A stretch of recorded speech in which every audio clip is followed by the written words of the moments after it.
Mak Nazman bin Mak Nasir, biometric number 2021923531. The COVID-19 pandemic that began more than a year ago not only had a financial impact on employees but also employers. The Prime Minister Tan Sri Muhyiddin Yassin announced 22 initiatives under the Malaysian Economic and Citizen Protection Assistance Package (PERMAI), which is based on three main goals involving an allocation of RM15 billion, which is also listed in the Wage Subsidy Program 3.0. The wage subsidy program is salary assistance of RM600 per month for employees for businesses affected by COVID-19 and who operate within the Movable Control Order (MCO) area. Compared only to the tourism and retail sectors as announced in the 2021 budget, the amount to be given is as follows. Number 1 is recipient of exciting wage subsidies, tourism and retail sectors, RM600 employees every month for 3 months. And second, new applicants, tourism and retail sectors, RM600 employees every month for 6 months. Number 3 is recipient of exciting wage subsidies and new applicants as sector in MCO area, RM600 employees for a month. This assistance can help ensure that PKS in the country are able to retain their employees when many sectors have to reduce workers due many sectors had to lay off workers due to lack of income throughout the MCO. That's all for me. Thank you. Assalamualaikum and hi everyone. My name is Siti Arisa. Okay. Government announced another one of 500 ringgit relief for over 100,000 taxis, bus and e-hailing drivers. Prime Minister Tan Sri Muhyiddin Yassin announced a further relief measures under the Program Strategi Memperkasa Rakyat dan Ekonomi Tambahan Pemerkasa Assistance Package, which is worth 40 billion ringgit. Among the many million measures listed, 68 million ringgit has been allocated for those in working in the tourism and transportation industry. A one-off financial assistance of 500 ringgit will be provided to 17,000 tour guides and over 100,000 drivers of taxis, school buses, tour buses, retail cars and e-hailing vehicles, with the aid being channeled to register recipients in July. The latest measure adds to the government's Perlindungan Ekonomi dan Rakyat Malaysia PERMAI Assistance Package announced in January, where one-off assistance of 500 ringgit was provided to those in the urban mission industry. Prior to that, under the Bantuan Prihatin Nasional BPN Assistance Program, e-hailing driver received one-off 500 ringgit, while taxis and bus driver received 600 ringgit. The government has also allocated 1 billion ringgit for the bus and taxi hire purchase rehabilitation scheme, which entitles eligible bus and taxi operator to a loan moratorium of up to 12 months and an extended period of up to 36 months. Thank you. Thank you, Arisa. Hi, I'm Ayu Izzati binti Ibrahim. Our next initiative in Malaysian Budget 2021 is accelerating the implementation of microcredit schemes. Microcredits financing of almost 1.2 billion will be made available through Tekun, PUNB, Agrobank, BSN and other financial institutions. This includes an additional 110 million to the Micro Enterprises Facility under Bank Negara to encourage entrepreneurship activities among gig workers and those who are self-employed, as well as to support the IT card implementation program. Special announcement on PERMAI Assistance Package, which is to assist the cash flow of micro enterprises and SMEs. The government will expedite the implementation of microcredit schemes that have been announced previously. The implementation of 1 billion microcredit facilities include soft loans amounting to 390 million by Bank Simpanan Nasional, 350 million by Agrobank and 295 million by Tekun. For small and medium enterprises, SMEs, micro SMEs, MSMEs and business owners, here's a list of key benefits that they can expect to tap into from the latest national budget. Micro-enterprises with loans of up to 150,000 will have access to an enhanced targeted repayment assistance program from December 2020 onwards. They have two options, which is option 1, postponement of repayment for 3 months, option 2, 50% reduction in monthly installment for 6 months.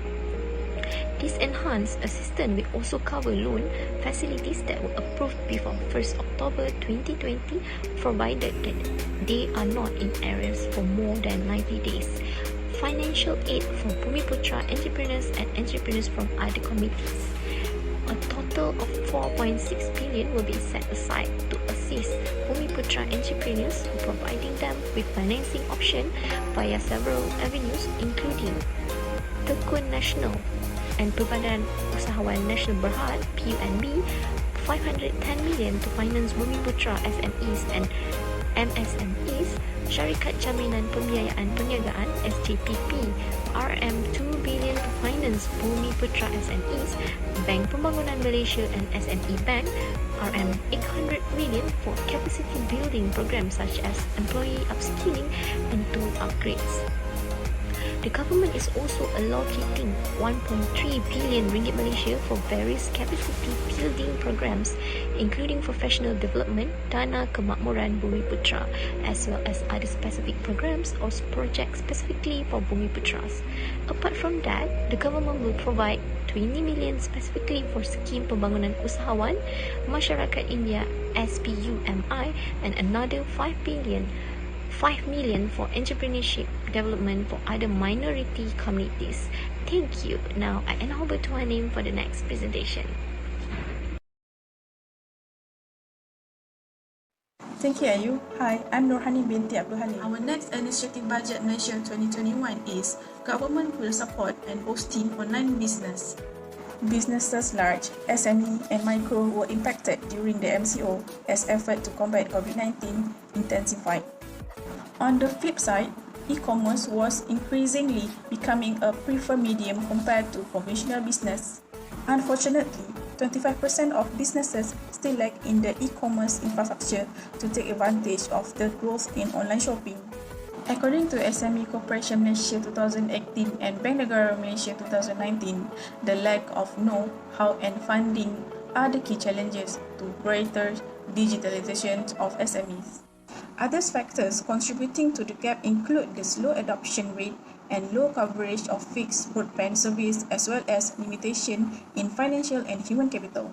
Target assistance will be put in place to regenerate the most affected economic sectors, while initiatives to increase consumer confidence and consumption will be launched. First, Micro and SMEs e-commerce campaign. Eligible micro enterprise and SMEs will be on board to shift towards business digitalization through a co-found program with MDEC and e-commerce platforms. Number 2, Shop Malaysia online campaign for online consumption. The government will collaborate with e-commerce platforms to co-found digital discount vouchers to encourage online spending on products from local retailers. Number 3, technical and digital adoption for SMEs and MTCs. The government will continue to provide grants and loans to eligible enterprise for adoption or subscription of digitalization service under the following programs. Number 4, My Assist SME One-Stop Center, an online one-stop business advisory platform for the micro enterprise and SME will be set up to enhance the outreach of the existing physical SME hub. Service offered include guidance for funding facility, trade facilitation, branding and promotion, technical support, and legal.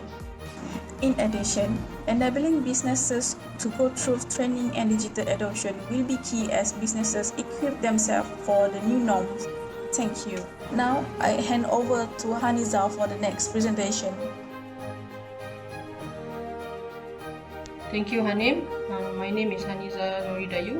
The next initiative under the 2021 budget in promoting economic development of Malaysia is Dana Jamin Prihatin Guarantee Scheme, also known as DPGS.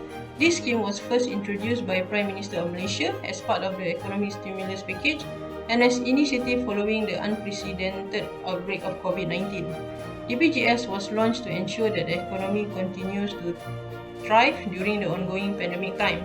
The government announced this guarantee scheme worth 50 billion, which cover up to 80% of the loan amount for financing working capital requirements.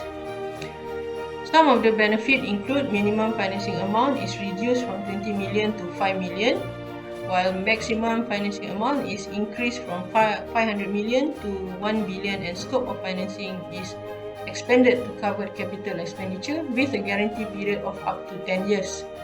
On top of that, the scheme also enables collateral of security to be provided for financing application above 50 million, as well as 3 billion allocation for corporate companies involved in highly skilled industries such as oil and aerospace. This shows that government is aware, concerned, and taking steps into providing the best for continuous economic growth of the country. Simultaneously, the effort help companies that are adversely impacted by COVID-19 outbreak and safeguard jobs. Thank you.